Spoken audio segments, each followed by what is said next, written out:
Hello नमस्ते यहाँ double moulding हामी काम गरेको ठिक छ।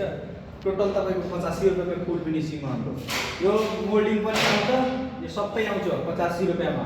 एस्कर्टिङको तपाईँको 65 रुपियाँ आउँछ। नत्र पनि टोटल माल सामान सबै गरेर छोडेर माल सामान गरेर तपाईँको 300 रुपियाँमा सबै फिनिसिङ हामी गर्न सकिन्छौँ। यहाँ हाम्रो फिनिसिङको कामहरू डबल मोल्डिङ यसरी गर्नुपर्ने हो। यो यसरी गोलो गरेर भन्दा राम्रो यो डबल मोल्डिङ सिधा गरेर हाम्रो फिनिसिङ आयो।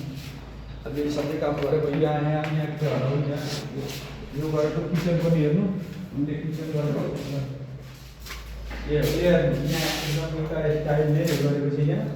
अनि त्यसपछि यहाँ यो पानी यताबाट काम गर्दाखेरि यताबाट रोकिदिएको छु। अनि यो दुवै चालु यो किचनको फिनिसिङ जाने। अनि त्यसपछि हामीले यो बिल्डिङको यो होम समेत लिएको थियो। यो तपाईँको टोटली यो घर बनाउनलाई मैले 85 लाखमा लिएको थियो। अनि यो फिनिसिङ हुन सक्यो। बाथरुम यसरी चल्यो, फिनिसिङ गरेको छ। यो पनि फिनिसिङ हुनेवाला छ।